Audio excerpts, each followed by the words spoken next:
The Miami Heat's 116-114 victory over the Milwaukee Bucks in Game 2 featured one of the strangest endings to an NBA playoff game in recent memory.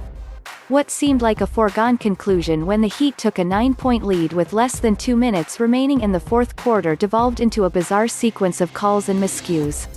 It was only appropriate that a game in which players were whistled for a total of 51 personal fouls was ultimately resolved by the administration of justice.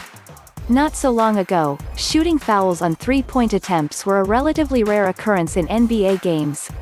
But on Wednesday night, the Bucks and Heat were called for 7 of them. At issue for the game officials, defenders yielding sufficient landing space for perimeter shooters, a point of emphasis for the league in recent seasons. When it was all over, the top-seeded Bucks fell behind 2-0 in the Eastern Conference semifinals series. After winning 3/4 of their regular season games over the past 2 seasons, Milwaukee risks falling shy of the finals as a favorite for the second consecutive season. If the Bucks stage a comeback, they'll have to mount it against a confident, focused, sweet-shooting Heat team whose defensive activity looks every bit as pesky as that of the Bucks' vaunted, top-ranked unit.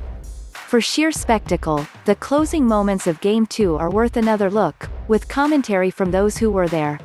Kevin ArnovitzMORE, watching Game 2 with Bucks owner Marc Lasry19. 8 seconds left, Heat 113, Bucks 107. As officials reviewed the previous out-of-bounds call, the Bucks gathered on the sideline, leading to a delay of game violation. The confusion led Milwaukee to call a timeout, giving coach Mike Budenholzer a chance to draw up a play. Goran Dragic, Heat guard. We were up 11 points, they called a flagrant foul on Bam Adebayo, then they get offensive rebound and shoot a 3, so it's basically from 11 points down to 5-3. It was just a tough game overall. Mike Budenholzer, Bucks coach, we are getting good looks and executing and getting free throws, getting turnovers and steals. I think there were some good plays defensively and offensively in the last 20 seconds and there are a couple things we wish went a different way.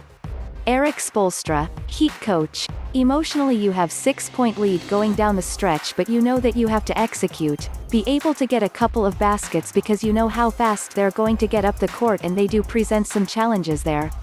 We didn't handle it perfectly, laughs, as you can tell, but we'll use those teaching moments tomorrow. 15. 0 seconds left, Heat 113, Bucks 109. After Giannis Antetokounmpo's dunk cut Miami's lead to 4, the Heat chose not to call a timeout and inbounded from the baseline. The Bucks didn't foul, instead trapping Jimmy Butler in the backcourt. Jimmy Butler, Heat guard. I tried to shoot it in their basket, obviously, and I almost made it.